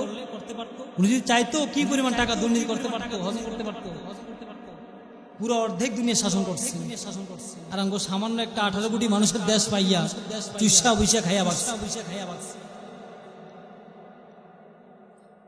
হযরত ওমর বেতনের বেলায় আল্লাহ পাক রব্বুল আলামিনের ভয়ের কারণে তাকে অগ্রিম বেতন দেন নাই, বেতন নেন নাই। বিবির ডাক দেওয়া কয়, বিবি আমার দরকার প্রয়োজনে না খেয়ে মারা যাবো, তবে 1 মাসের অগ্রিম যদি আমি বেতন নিয়ে নেই, তাহলে আমি যদি 1 মাস ক্ষমতায় না থাকি তাহলে ওই বেতনের টাকাটা আমার জন্য হারাম হয়ে যাবে। এবার আসুন ওমর কেমন বিচার করতেন। ওমরের সন্তান আব্দুর রহমান আরব ওই সময় খেজুর দুধের মধ্যে খেজুর বীজের নাবিজ তৈরি হয়, ওই নাবিজ পান করতেন। ওমরের সন্তান আব্দুর রহমান খেজুর ভিজায় যখন দুধের মধ্যে খেজুর ভিজায় যখন নাবিজ পান করলেন, এটা 1 দিন 2 দিন 3 দিন ডেট ওভার হয়ে যাওয়ার পর এটা নেশা জাতীয় হয়ে যায়। ওমরের সন্তান আব্দুর রহমান ওই নাবিজ যখন ডেট ওভার হয়ে যাওয়ার কারণে ওই নাবিজ যখন পান করলেন, তার ভিতরে একটু নেশাগ্রস্ত নেশা ভাব চলে আসলো। হযরত ওমর সন্তানের মুখে নেশা জাতীয় দুর্গন্ধ পাইল। ওমর ডাক দেয়া, আব্দুর রহমান এদিকে আসো। বাবা কি? এ আব্দুর রহমান তুমি কি নেশা করেছো? বলেন নাম। এ আব্দুর রহমান মিথ্যা কথা বলবি না, তোর জবান থেকে তোর মুখ থেকে নেশার গন্ধ পাওয়া যায়। আব্দুর রহমান সত্যি করে বলো তুমি নেশা করেছো কিনা। আব্দুর রহমান বলে, বাবা আমি নাবিজ পান করেছিলাম, আমি নেশা করি না, আমি নেশা খাই না, নেশা করি নাই। হযরত ওমর বলেন, বেটা রে তোর মুখ থেকে আমি দুর্গন্ধ পাইতেছি, অতএব কোনো কথা নাই, কোরআনী আইন ভাবে তোর আইন হবে, বিচার হবে। কোরআনের আইন হলো যারা নেশা করার পর নেশা করলে তাকে ধরা পড়লে তাকে 80টা ডোরা লাগাবে, 80টা বেদরাঘাত। হযরত ওমর এবার চিন্তা করলেন আমার সন্তান নেশা করেছে। খলিফাতুল মুসলিমিন নিজের সন্তান আব্দুর রহমানকে নিয়া মসজিদের ভিতরে ঢুকাইয়া মসজিদের পিলারের সাথে বেঁধে রাখছেন। মসজিদের পিলারের সাথে বাইদা মুসল্লিদেরকে ডাক দিয়া কয় বাকি নামাজের পরে সালাম ফিরা কয় বাকি নামাজের পরে একটা হদ আছে, বিচার হবে, সকলে বহিষ্কার। কোরআনের বিচারকে হদ বলা হয়, হদ। ওমর ডাক দিয়া কয়, ও মুসল্লিয়ানে কেরাম, বাকি নামাজের পর একটা বিচার আছে, আপনারা সকলে বসবেন। মুসল্লি আবার চিন্তা করলো, হযরত ওমরের সন্তান, সরকারের সন্তান, নেতার ছেলে, হয়তোবা কি এমন বিচার করবে, হয়তোবা ধমক দিয়ে তার সন্তানের বিচার লুজ করে দিবে। আর কিছু লোক বলতেছে না না, হয়তোবা দুই একটা ডোরা দিয়ে বেত্রাঘাত করে তার সন্তানকে ছেড়ে দেবে। আবার কেউ কেউ বলতে লাগলো না না, হযরত ওমরের সন্তান যেহেতু, নেতার সন্তান যেহেতু, একটু বকাঝকা করে সন্তানকে মাফ করায় দেবে। আবার কেউ কেউ বলতে লাগলো না না, হযরত ওমর অনেক রাগী মানুষ, হযরত ওমর তার সন্তানের বিচার করে ছাড়বে। হযরত ওমর এগুলা কানে শুনতেছেন। বাকি নামাজের পর সবাইকে নিয়ে বৈশা হযরত ওমর ডাক দিয়া কয়, আমার সন্তান এখন বিচার হবে, সে নেশা করেছে। জল্লাদরে ডাক দিয়া কয়, এ জল্লাদ, গোডাউন থেকে চাবুক নিয়ে আসো, চাবুক আইনা গায়ের যত শক্তি আছে ওই শক্তি প্রয়োগ করে আমার সন্তানের পিঠের উপর 80টা ডোরা লাগাই দাও। হযরত ওমর বলেন, আমি তাকাই রইলাম। জল্লাদ বলে, আমি যখন চাবুক আইনা হযরত ওমরের সন্তানের পর শরীরের যত পাওয়ার ছিল তত পাওয়ার দিয়া হযরত ওমরের সন্তানের পিঠের উপর মারলাম। একটা, দুইটা, তিনটা মারার পর ওমর এবার চাবুকটা হাতে নিয়ে বলতেছে, এরে জল্লাদ, তুই কি চাকরি বাঁচাইতে আইছো নাকি সঠিক চাকরি করতে আইছো? জল্লাদকে একটা ধাক্কা মাইরা ওমর আবার জল্লাদরে ফালাই দিলেন। জল্লাদের থেকে চাবুকটা হাতে নিয়া ওমর আবার নিজেই সন্তানরে পিটানো শুরু করলেন। ওমর যখন সন্তানরে পিটায়, ওমরের সন্তানের পিঠের উপর প্রত্যেকটা চাবুকের বাড়িতে চামড়া পেটে রক্ত বেরিয়ে যায়। বাবার সামনে সন্তান শরীর থেকে রক্ত টকবক করে বেরিয়ে যায়। ওমর তাকায় রইলেন, প্রতিটা বাড়িতে ওমর সন্তান নিজের সন্তানের পিঠ থেকে রক্ত গড়গড়িয়ে বেরিয়ে আসতেছে। ওমর এর পরেও পিটা থামাইলেন না, পিটতে রইলেন, মারতে রইলেন। যখন মারতে মারতে একটু পর হযরত ওমরের সন্তান, হযরত ওমরের বিবি আয়েশা ডাক দেয়া কয়, এ স্বামী আমার সন্তানকে আর মারিও না, আমার সন্তানের উপর আর আঘাত করিও না। যতটা চাবুকের বাড়ি আছে, বাকি আছে, আমি তোমার স্ত্রী, আমি প্রতিজ্ঞা করে নিলাম, প্রত্যেকটা বাড়ির বাকির বদলে আমি এক একটা করে উট আল্লাহর রাস্তায় দান করে দেব। ওমর ডাক দেয়া কয়, রে বিবি আমার, যদি এই আইন, যদি উট দান করে যদি এই আইন মাফ করা যায় তো তাহলে আমি তোমাকে বলতাম, উট দান করে আমার সন্তানের চাবুকের বাড়ি মাফ করায় নাও। বিবি রে, এই আইন তো আমার আল্লাহ রাসূল বলে যায় নাই, অতএব আমি তোমাকে এই উট দান করে আমার সন্তানের চাবুকের মায়ের আমি মাফ করাইতে পারবো না। ওমর মারতে মারতে মারতে 30টা 50টা বাড়ি দেওয়ার পর ওমরের সন্তান দুনিয়া থেকে বিদায় নিয়ে চলে যায়। ওমরের সন্তান মারা গেছেন 50টা বাড়ি দেওয়ার পর। চিন্তা করেন, ওমর বিচার করছেন নিজের সন্তান। আর আমগো দেশের বিচার, যার নাম জানি কি, ডালিম, মেজর ডালিমের কারগুজারি শুনছেন হয়তো অনেকেই। বিচার, নেতার ছেলে অন্যায় করবে স্বাভাবিক, বিচার হবে না, এটাই স্বাভাবিক। অথচ নিজের সন্তান ওমর নিজের সন্তানের ফিরে মাইরে ফেলছে, 50টা ধরা লাগাইছে।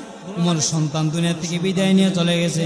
50টা আঘাত করার পর ওমরের সন্তান যখন দুনিয়া থেকে বিদায় নিয়ে চলে যায়, ওমর এবার ডাক দেয়া কয়, ও এলাকার মানুষ, আমার সন্তানকে গোসল করাইয়া কাফন দাফনের ব্যবস্থা করে নাও। কাফন দাফনের ব্যবস্থা করাইয়া হযরত ওমরের সন্তানকে দাফন করার ব্যবস্থা করো। ওমর সন্তানকে গোসল করাইয়া, সন্তানকে কাফন পরাইয়া যখন কবরস্থানে নিয়ে শোয়াই ফেললেন, কবরে শোয়ানোর পর ওমর এবার জল্লাদরে ডাক দেয়া কয়, রে জল্লাদ, চাবুকটা আবার নিয়ে আসো। জল্লাদ এবার চিন্তা করলেন, হয়তোবা ওমর নিজের সন্তানের 30টা চাবুকের বাড়ি বাকি আছে, হয়তোবা 30টা বাড়ি নিজের পিঠের উপর মারতে পারে। কিন্তু না না, ওমর এবার জল্লাদ থেকে চাবুকটা হাতে নিয়ে হযরত ওমর নিজের সন্তানের কবরের উপর পিটাইতেছেন। 30টা বাড়ি দেওয়ার পর আল্লাহর কাছে হাত তুলে বলে, মালিক আমার, আমি আমার সন্তানকে 80টা ডোরা লাগাইয়া আমি আমার বিচার খালাস করলাম, আমি আমার বিচার পরিপূর্ণ করলাম।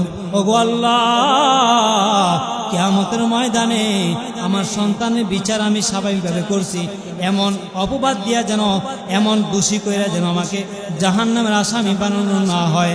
আমি আমার সন্তানকে 80টা ডোরা লাগাইয়া আমি আমার সন্তানের বিচার খালাস করে দিলাম। 30টা বাড়ি বাকি ছিল, এই 30টা আবার কবর উপরে মারছে। তাহলে বিচার কেমন করছেন দেখেন, ওমর বিচার কেমন করছেন? নিজের সন্তানকেও ছাড়ে নাই, নিজের সন্তান নেশা করছে, ফিরে 80টা 50টা বেচা করতেছে, মারা গেছে, আর বাকি 30টা কবর উপরে মারছে। আর আমার আপনার নেতা খেতার বাতিজা ভাই বাতিজা ছেলে সন্তান যদি এগুলো অন্যায় করে, আর এটা কি স্বাভাবিক?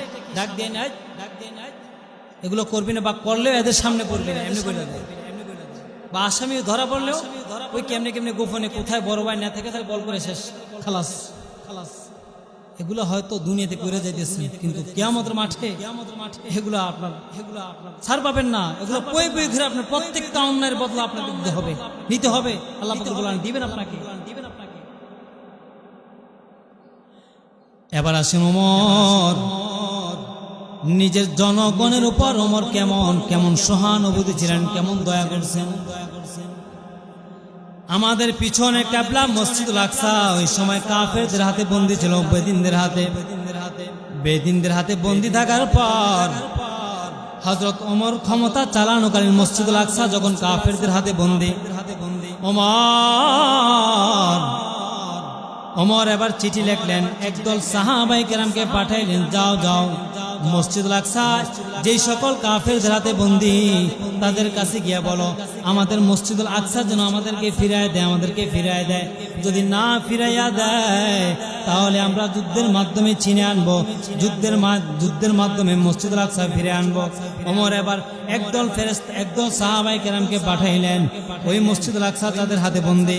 সাহাবায়ে কেরাম ওইখানে যাওয়ার পর ওই কাফেরদেরকে ডাক দিয়া কয়, আমাদের মসজিদুল আকসা আমাদেরকে ফিরায় দাও, যদি আমাদেরকে ফিরায় না দাও তাহলে আমরা যুদ্ধের মাধ্যমে ফিরায় নেব। ওই কাফেররা বলে, ঠিক আছে, আমরা তোমাদের মসজিদুল আকসাকে আমরা ফিরায় দেব, তবে তোমাদের হাতে ফিরায় দিব না, তোমাদের আমির যিনি, তোমাদের যেই খলিফা, তোমাদের যেই নেতা, তার হাতে আমরা এই মসজিদুল আকসার ছবি তুলে দেব। হযরত ওমরের কাছে চিঠি চলে গেল, ও খলিফাতুল মুসলিমিন, এইখানের কাফেররা মসজিদুল আকসা আপনার হাতে তুলে দিতে চায়, আপনার হাতে তাদের এই মসজিদের ছবি দিতে চায়। খলিফাতুল মুসলিমিন এবার চিন্তা করলে, ঠিক আছে আমি যাব, আমার মসজিদুল আকসার ছবি যেন তারা আমার হাতে তুলে দেয়। হযরত ওমর প্রস্তুতি নিয়ে আবার বের হয়ে গেলেন, একটা উট নিয়ে বের হলেন এবং একজন সাথে একটা খাদেম নিয়ে বের হয়ে পড়লেন। হযরত ওমর যখন ওই খাদেমটা উটের লাগাম ধইরা টানে, হযরত ওমর উটের উপর বসে রইলেন। কিছু দূর যাওয়ার পর ওমর এবার ডাক দিয়া কয়, ও আমার খাদেম, ও আমার গোলাম, তুমি আমার এবার উটের উপর ওঠো, আমি ওমর ওই উটের লাগাম ধরে টানতে থাকি। ওমর বলতেছে, তুমি আবার উটের উপর বসো, আমি কতক্ষণ টানি? কি কন সরকার আপনি না আমি? কেন আমি? তাহলে আপনি না উঠে উপরে থাকবেন, আমারে বসেছেন কেন? আরে বেটা, এটা তো গরম মরুভূমির পথ, তুমিও মানুষ, আমিও তো মানুষ। রামগোস কইরাচার মানুষে মনে করে, মানুষে মনে করে নাই। পালানোর বাচ্চারা আনা দরকার, আইনা দেশি বিচার করা দরকার। না হয় আপনার আমার সন্তান মরে নাই, শহীদ হয় নাই। কলেজ ভার্সিটির ফুলাফানগুলো যেইভাবে মারছে দেখেন, এদের শরীরটা একবারে কাঁচা শরীর, তাদের ব্রেন কাঁচা ব্রেন, তারা মাত্র তাদের জীবন শুরু, তাদেরকে এই অবস্থায় পাখির মতো টাস টাস করে মারে ফেলছে।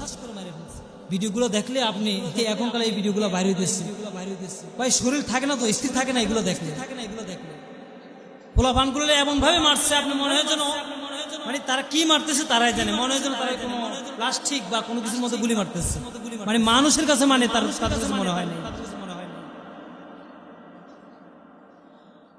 ওমর এবার খাদেমকে উটের উপর বসাইয়া ওমর এবার উটের লাগাম দইরা টানা শুরু করে দিলেন।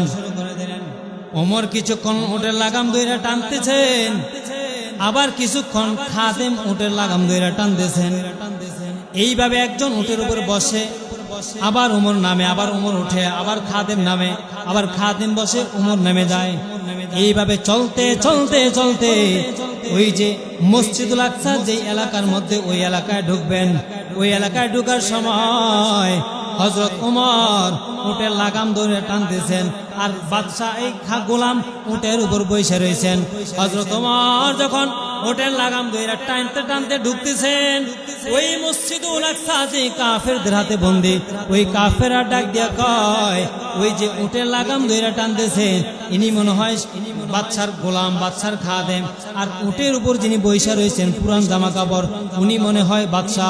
ওই কাফেরদের সামনে ওই ওমর প্রথমে যেই সাহাবায়ে কেরামদেরকে পাঠাইছিলেন, ওই সাহাবীরা ডাক দিয়া কয়, এ বেদিনের দল, এই যে উটের উপর বসে আছে এটা আমাদের বাদশা নয়, এইটা হলো আমাদের বাদশা, ইনি হলেন আমাদের খলিফাতুল মুসলিমিন হযরত ওমর। যিনি উটের লাগাম ধরে টানতেছেন তিনি হলেন আমাদের ওমর, আমাদের সরকার।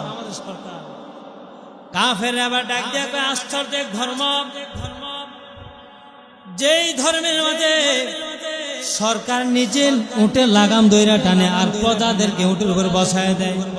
কাফেররা ডাক দিয়া কয়, ওই ধর্মের মাঝে জানি কি পরিমাণ শান্তি আর শান্তি রয়েছে। ওমর যখন কাফেরদের সামনে দাঁড়ায় যায়, কাফেররা ডাক দিয়া কয়, ও খলিফাতুল মুসলিমিন ওমর, আমাদের সাথে আর কোনো কথা বলতে হবে না, আমরা আপনার এই চরিত্র, আপনার এই কাজ দেখা আমরা প্রতিজ্ঞা করে নিয়েছি, আমাদেরকে আপনি আপনার হাতে হাত রেখে কালিমা পড়ায় দেন, লা ইলাহা ইল্লাল্লাহু মুহাম্মাদুর রাসূলুল্লাহ।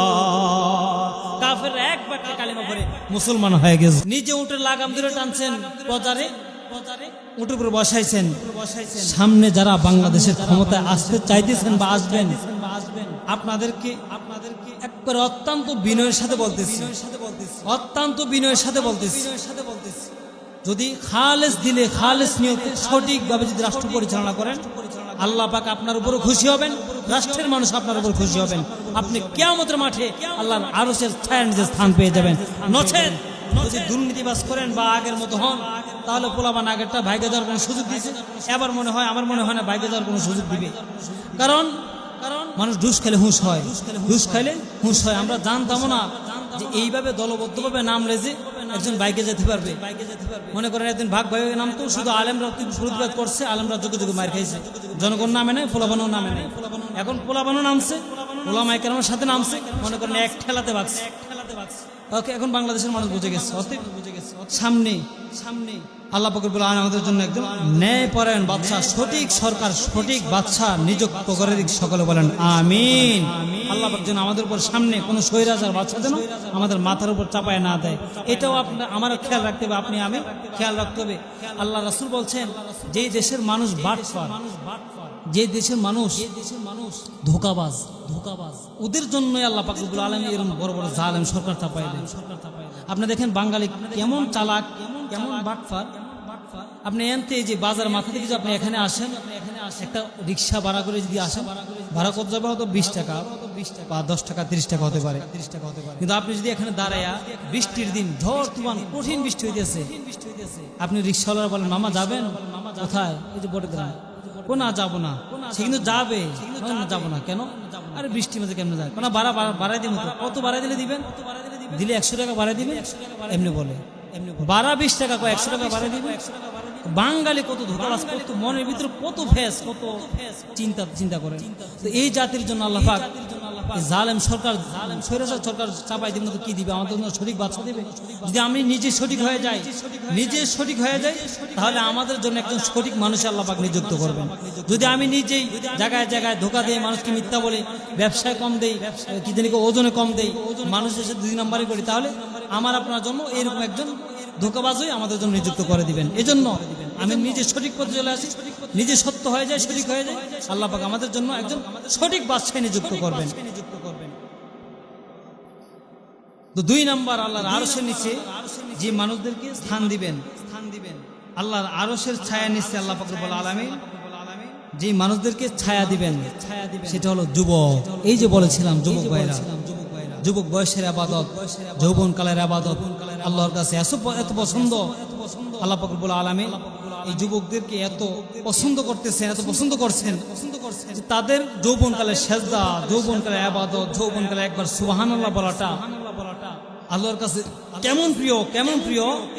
যুবকদেরকে নিয়ে ফেরেশতারা সহ আল্লাহর কাছে গর্ব করে আলোচনা করে যে তার মতো কত যুবক আছে গুনাহে এই মুহূর্তে লিপ্ত, তার মতো কত যুবক আছে এই মুহূর্তে নেশায় আসক্ত, এই মুহূর্তে এই যে এখন আপনাদের সামনে বয়ান করতেছি, আপনারা বয়ান শুনতেছেন, এই পাশে বর্ডার সাইড মনে হয়, এই মুহূর্তেও অনেক অনেক যুবক হয়তো নেশায় আসক্ত হয়ে রয়েছে। তো ওদের মতোই আপনাদেরকে করতে পারতো, কিন্তু আপনারা আজকে এখানে আসছে, বসছেন, বসার পর আলোচনা শুনতে বসে গেছেন, সবকিছু ছেড়ে দিয়া, বাড়ি গাড়ি বিবাহ বাচ্চা সবকিছু ছেড়ে আল্লাহ পাক বলে আপনাদের দিকে কেমন কেমন মায়ের নজরে তাকাইছেন আপনারা কল্পনা করতে পারবেন না। আল্লাহ পাক বলেন মুস্কি মুস্কি হাসেন আর ফেরেশতাদেরকে নিয়ে আলোচনা করতেছেন, মুস্কি মুস্কি হাসতেছেন আর ফেরেশতাদের নিয়ে আলোচনা করতেছেন।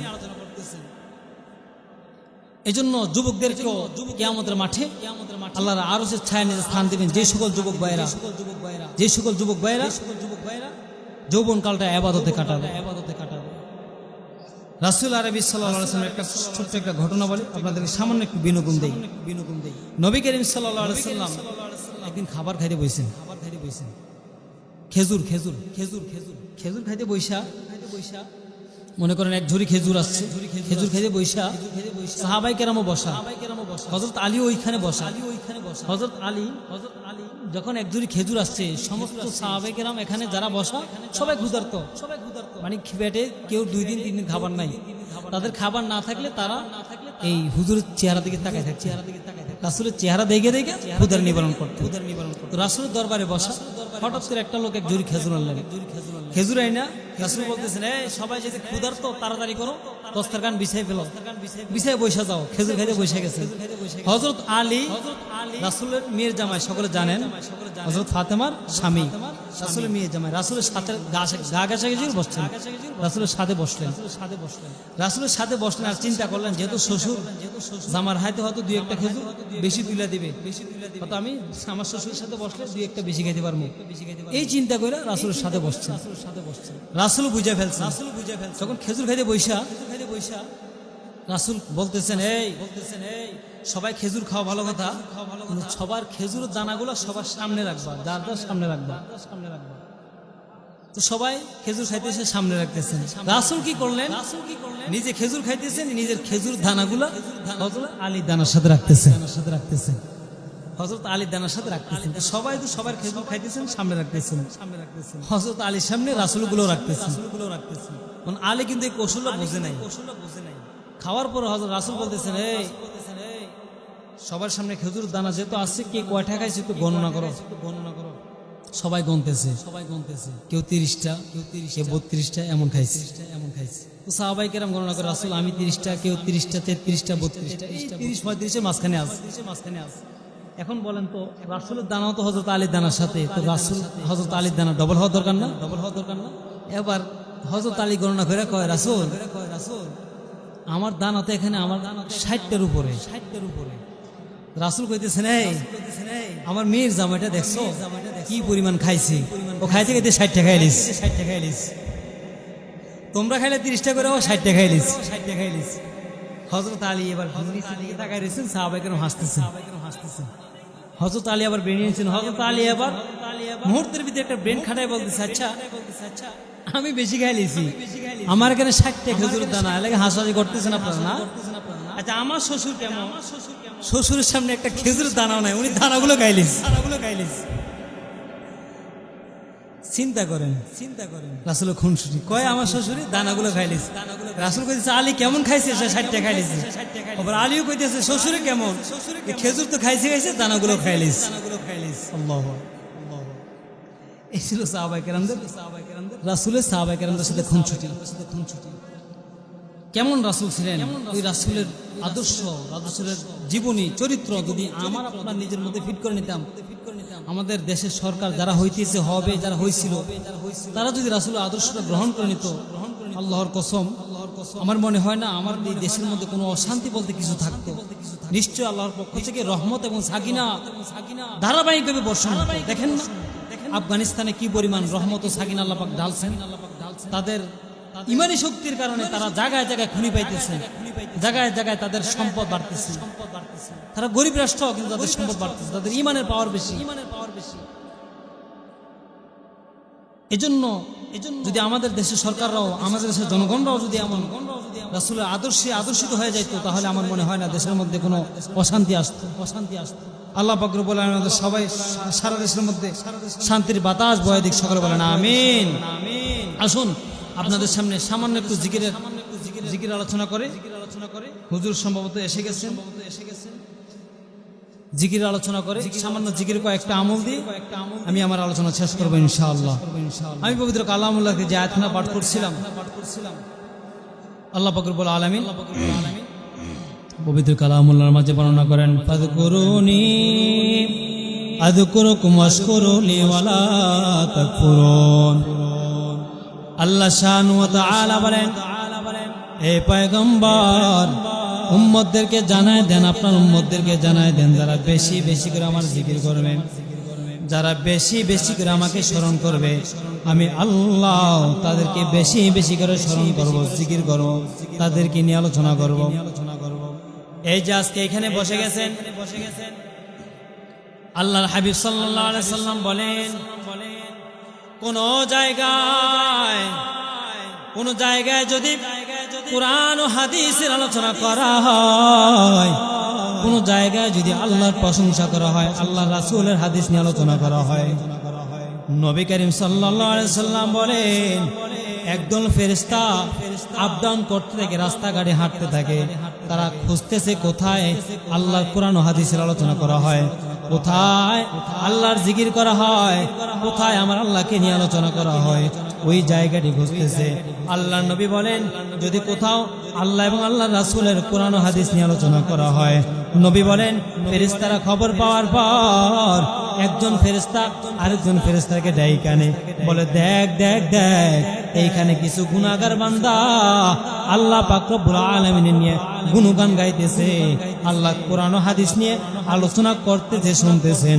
এইভাবে একজন একজন করে ডাকতে থাকেন, এক একজন করে ফেরেশতা ডাকার পর আল্লাহ নবী ডাক দেয়, কয় ওই জায়গায় অনেকগুলা ফেরেশতা হাজির হয়ে যায়। ফেরেশতা হাজির হওয়ার পর ওই জায়গাটা বেষ্টনী করে নেয়, জায়গাটা ঘেরাও করে নেয়। জায়গাটা ঘেরাও করে নেওয়ার পর আল্লাহ নবী বলেন, ফেরেশতারা আবার ওই জায়গায় আল্লাহর কুরআন ও হাদিসের আলোচনার পর ওই ফেরেশতা আবার আল্লাহর কাছে চলে যায়। আল্লাহর কাছে যাওয়ার পর আল্লাহর আরশে গিয়ে ঠক ঠক করে আওয়াজ করেন, ডাক দিয়ে কয়, মালিক আমার, ও মালিক আমার। ফেরেশতাদেরকে আল্লাহ ডাক দিয়ে কয়, কেন এখানে হাজির হয়েছো? এইভাবে দলবদ্ধভাবে আমার আরশে কেন আসছো? আল্লাহ পাক রব্বুল আলামিন বলার পর ফেরেশতারা জবাব দেয়, এ প্রভু আমার, এই দরিব বড়গ্রাম এলাকায় যুব সমাজের উদ্যোগে, জামে মসজিদের এলাকার উদ্যোগে একটা কোরআন ও হাদিসের আলোচনার মাহফিল আয়োজন করা হয়েছে। ওই মাহফিলের মধ্যে কিছু আপনার গুনাহগার বান্দা আপনার আলোচনা শোনার জন্য বসে গেছে। কোরআন ও হাদিসের আলোচনা শোনার জন্য ওই বান্দারা ওই জায়গায় অবস্থান করেছে। ওগো আল্লাহ, এতক্ষণ আমরা ওই জায়গায় দাঁড়াইয়া আপনার গুণগান শুনছিলাম আর তাদেরকে পাহারা দিয়েছিলাম। ওগো আল্লাহ, এখন তাদের আলোচনাও শেষ, আপনার কাছে আসলাম সুপারিশ করার জন্য। আল্লাহ ডাক দেয়া কয়, ফেরেশতারা কি সুপারিশ করবা? মালিক ডাক দেয়া কয়, এ ফেরেশতারা কি সুপারিশ করবা? আল্লাহ পাক রব্বুল আলামিন যখন ফেরেশতাদেরকে ডাক দেয়া কয়, তাদের জন্য কি সুপারিশ করার জন্য আসছো? ফেরেশতারা ডাক দেয়া কয়, আল্লাহ, এরা বাড়িঘর ছাইরা এই কোরআন ও হাদিসের আলোচনা শোনার জন্য আসছে। আপনি যদি এদেরকে ক্ষমা না করেন, আমরা ফেরেশতারা এখান থেকে যাব না। আল্লাহ ডাক দেয়া কয়, ফেরেশতারা রে, এই বান্দারা কি আমার বানানো জান্নাত দেখছে? বলে না না, আপনার বানানো জান্নাত দেখে নাই। বলে আমার বানানো জাহান্নাম দেখছে? বলে না না, আপনার বানানো জাহান্নাম তারা দেখে নাই। এই ফেরেশতারা তাহলে তারা কেন বসছে? ওগো মালিক, এদের গুনাহ আছে, এরা জীবনভর গুনাহ করার কারণে আপনার কাছে ক্ষমা নেওয়ার জন্য আপনার ভয়ে তারা এখানে বসে গেছে। আপনার আলোচনা শুনে আখিরি মুনাজাত দিয়ে তওবা করে তারা এখান থেকে যাবে। আল্লাহ ডাক দেয়া কয়, ফেরেশতারা শোন, তারা যেহেতু আমারে দেখে নাই, তারা যেহেতু আমার বানানো জান্নাত দেখে নাই, তারা যেহেতু আমার বানানো জাহান্নাম দেখে নাই, তাহলে তোদেরকে সাক্ষী রাইখা আমি আল্লাহ আমার এই সকল গুনাহগার বান্দাদেরকে আমি আল্লাহ ক্ষমা করে দিলাম। শুধু তাই নয়, আমি আল্লাহ তাদের নামগুলা জাহান্নামের খাতা থেকে কাইটা এদের নামগুলা আমি আল্লাহ জান্নাতের খাতায় লিপিবদ্ধ করে দিলাম। জান্নাতের খাতায় আপনার আমার নাম উঠে গেছে, বলেন না সুবহানাল্লাহ, সুবহানাল্লাহ।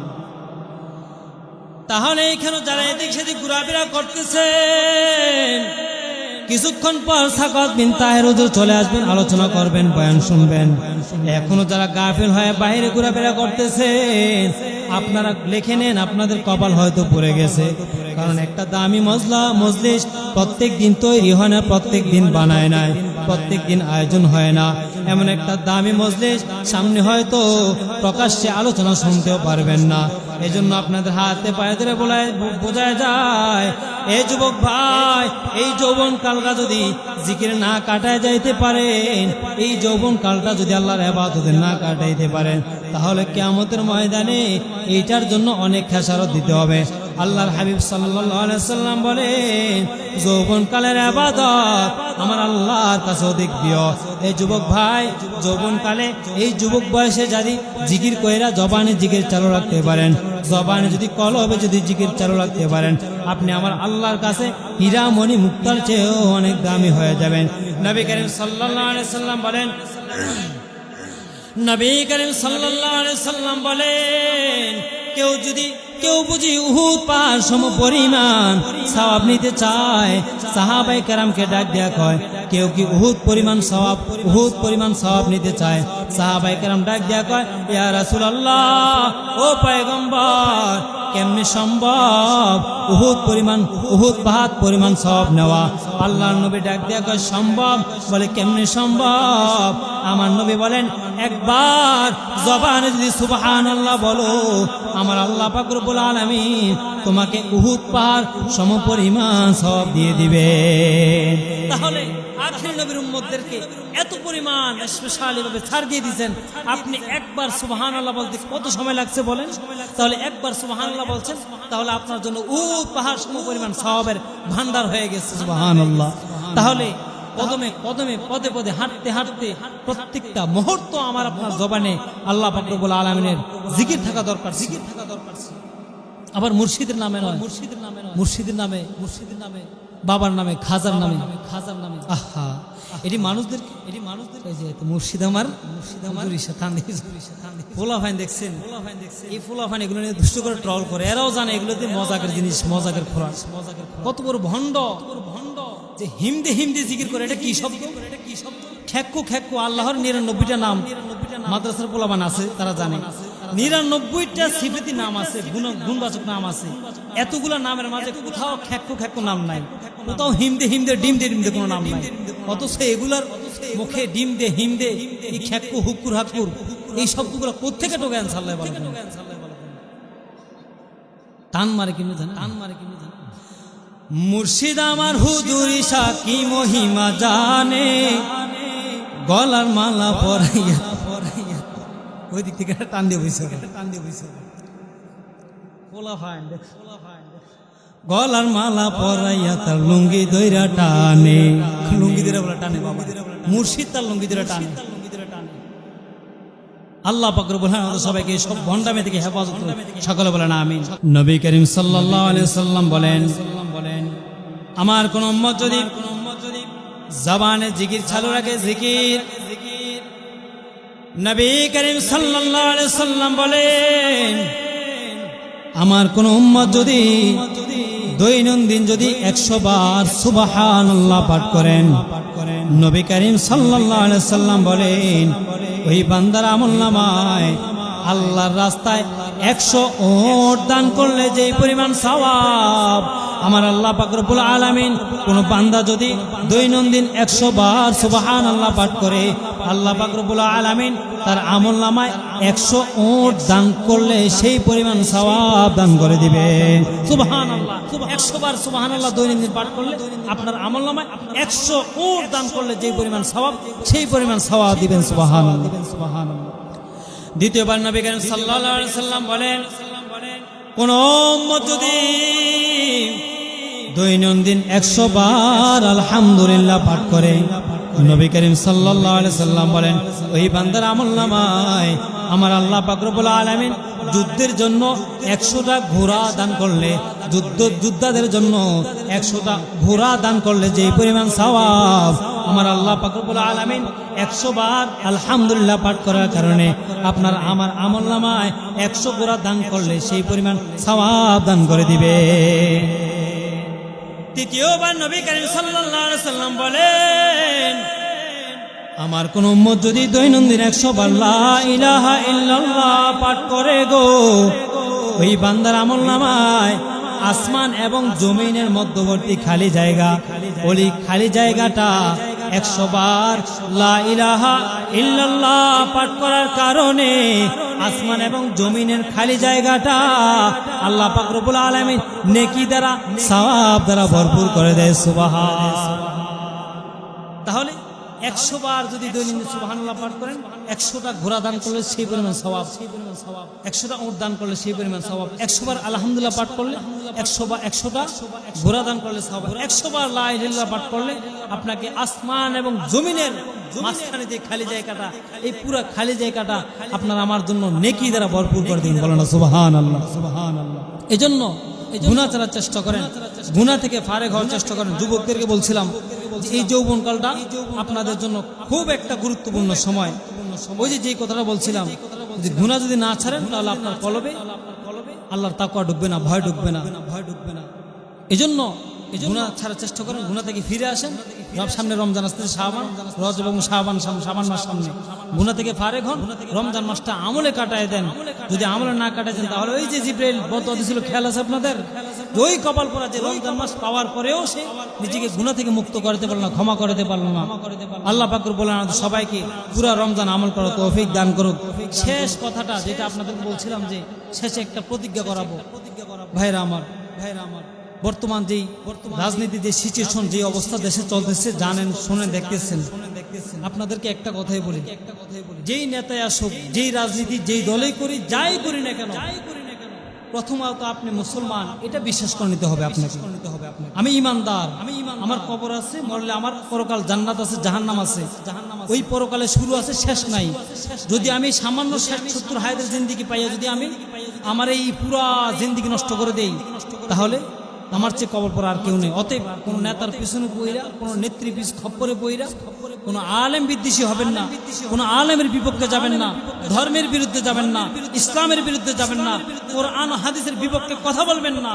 আল্লাহ পাক রব্বুল আলামিন সবাইকে এই সকল কুকর্ম থেকে, এই সকল অপদার্থ স্বৈরাচার থেকে, নেতৃত্বের থেকে আপনাদের আমার মতো সহজ সরল মুসলমানদেরকে হেফাজত সকলে বলেন আমিন।